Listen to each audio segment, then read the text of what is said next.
मेरी जिंदगी का सबसे स्पेशल दिन है। मैं बहुत खुश हूँ। मैंने सपने में भी नहीं सोचा था कि मुझे तुम जैसा काइंड, स्मार्ट और केयरिंग लाइफ पार्टनर मिलेगा। बचपन में दूसरे बच्चों को देखकर लगता था मेरे पास भी कोई फैमिली क्यों नहीं है, लेकिन आज मैं फक्र से कह सकती हूँ तुम ही मेरी फैमिली हो। I love you. पीयूष, तुम निक्की से कुछ कहना चाहते हो? निकी, हमें एक दूसरे से मिले हुए ज्यादा दिन नहीं हुए हैं, लेकिन तुम्हारे साथ बिताए हुए इन चंद दिनों में ही समझ गया हूं कि मेरा और तुम्हारा कोई पुराना कनेक्शन है। हम एक दूसरे के लिए ही बने हैं। तुम्हारी खूबसूरती, तुम्हारा प्यार, मैं वादा करता हूं कि इसे हमेशा सहेज कर रखूंगा और तुम पर कभी कोई आँच नहीं आने दूंगा। निक्की, क्या तुम पीयूष को अपने हस्बैंड के रूप में स्वीकार करती हो? Yes father. पीयूष, क्या तुम निक्की को अपनी वाइफ के रूप में स्वीकार करते हो? Yes father. तो आज से आप दोनों गॉड के नजर में पति पत्नी हुए। यू मे नाउ किस द ब्राइड। रोक दो ये शादी। आप लोग कौन हैं और क्यों नहीं हो सकती ये शादी? ए लड़की, हमारे काम में दखल देने की कोशिश मत कर, वरना अच्छा नहीं होगा। निक्की को ये सब बहुत अजीब लग रहा था। उसे कोई अंदाजा नहीं था कि ये अजनबी आखिर उसकी शादी क्यों रोकना चाहते थे। हालांकि पीयूष बिना किसी भाव के अपनी जगह पे हाथ बांध कर खड़ा था। पीयूष, तुम अभी के अभी इधर आओ, हमें तुमसे बात करनी है। लेकिन मुझे आप लोगों से कोई बात नहीं करनी। मेरी शादी हो चुकी है और अब निकी मेरी वाइफ है। आप लोग इसे बहू के रूप में स्वीकार करें या ना करें, मुझे इससे कोई फर्क नहीं पड़ता। क्या? ये तुमने क्या किया? माँ प्लीज, अब इतना ड्रामा करने की जरूरत नहीं है। Piyush, it's your mother? Yes darling. तब हमें उनके ब्लेसिंग लेने चाहिए। नमस्ते। क्या मतलब है इस सब का पीयूष? तू गोवा घूमने आया था 10 दिन के लिए और तूने यहाँ एक अनजान लड़की से शादी कर ली, और वो भी एक ईसाई से। जरूर इसने तुझे अपने जाल में फंसाया होगा। पूरे बिरादरी में बदनामी होगी हमारी। राजा साहब के बेटे को देखो, पूरे वंश का धर्म भ्रष्ट कर दिया। धर्म की बात आप ना ही करें तो अच्छा होगा। और वैसे भी मैं अब वापस टिकमगढ़ कभी नहीं लौटूंगा। निकी और मैंने गोवा में ही अपना घर बनाने का फैसला किया है। हमें आप लोगों से अब कोई वास्ता नहीं है। मेरी औलाद है तू, इसीलिए जाने दे रहा हूं, वरना। पिताजी छोड़िए उसे, पीयूष से मैं बात करता हूं। और वैसे भी अब इन दोनों की शादी हो चुकी है। बेहतर यही होगा कि हम सब बातें भुलाकर इन दोनों को माफ कर दें। तुझे जो जी में आए कर। पीयूष, मुझे तुमसे अकेले में कुछ बात करनी है। माँ, आप अपनी बहू को लेकर बाहर जाइए, हम अभी आते हैं। आओ बहू।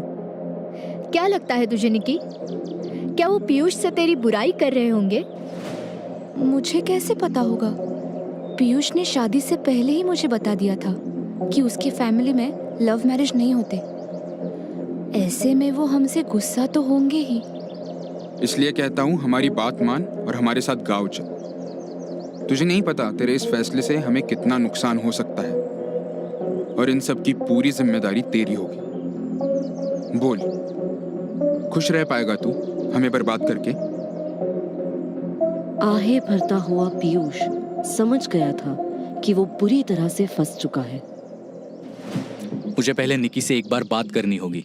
परेशान और उदास पीयूष निक्की के पास पहुंचा। What is happening, Piyush? क्या तुम्हारी फैमिली हमें अलग करना चाहती है? नो निकी, वो बात नहीं है। निकी, मेरी फैमिली दरअसल मध्य प्रदेश के एक गांव टिकमगढ़ से है और हम वहां के राज परिवार हैं। राज परिवार? हाँ, कई सालों से हम उस गांव की प्रजा पर राज करते आ रहे हैं।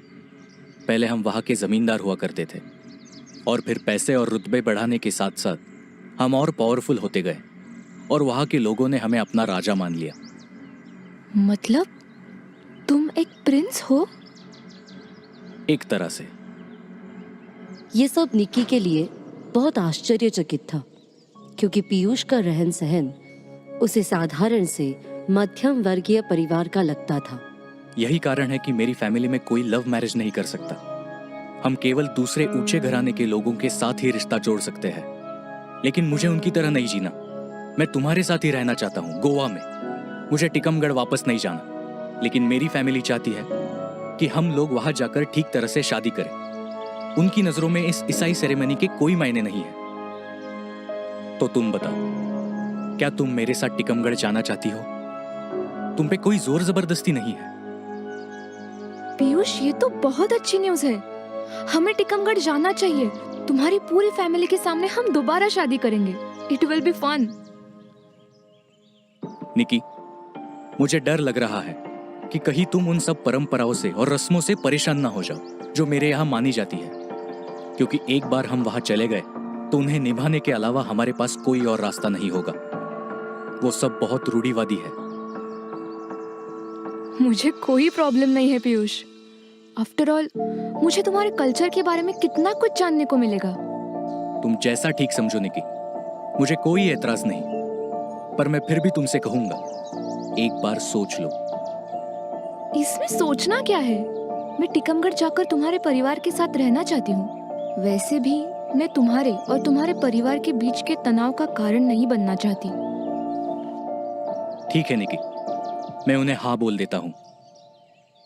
Okay darling. निक्की इस बात से अनजान थी कि टिकमगढ़ कोई मामूली जगह नहीं थी। आगे उसके साथ ऐसा होने जा रहा था जिसकी उसने सपने में भी कल्पना नहीं की होगी। निक्की का पूरा बचपन एक सरकारी अनाथालय में गुजरा था। ये ऐशो आराम उसके लिए बहुत नया और आकर्षक था। क्या बात है, इतने सालों बाद मुझे अपने हिस्से की खुशियाँ मिलेंगी। क्या हम प्लेन से टिकमगढ़ जाएंगे पीयूष? नहीं निकी, हम प्लेन से इंदौर तक जाएंगे। वहां से हमें लेने के लिए शाही गाड़ी आएगी जो हमें टिकमगढ़ ले जाएगी। निक्की ने टिकमगढ़ जाने का फैसला कर लिया था, लेकिन पीयूष इससे खुश नहीं था।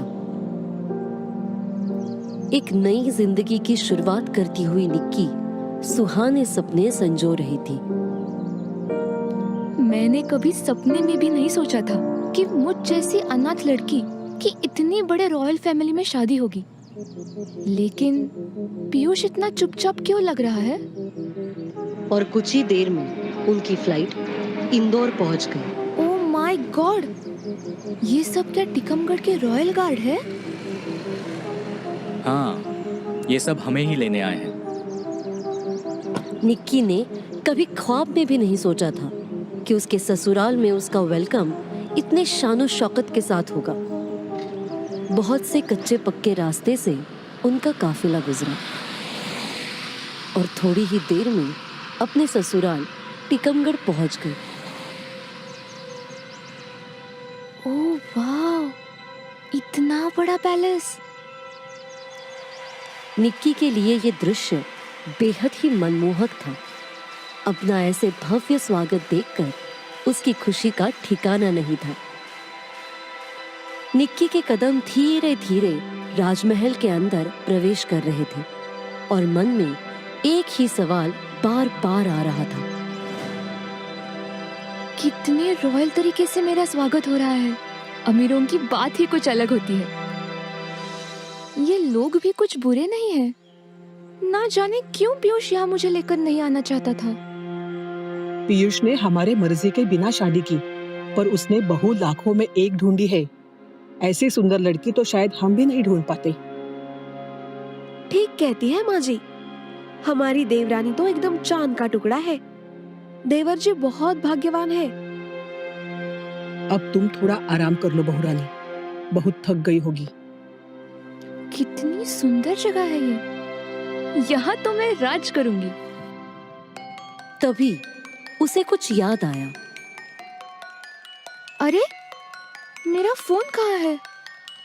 इतनी सारी रस्मों के बीच में मैं अपना फोन चेक करना ही भूल गई। निक्की ने अपना पूरा लगेज छान मारा, लेकिन उसे अपना फोन कहीं नहीं दिखा। कहाँ चला गया मेरा फोन?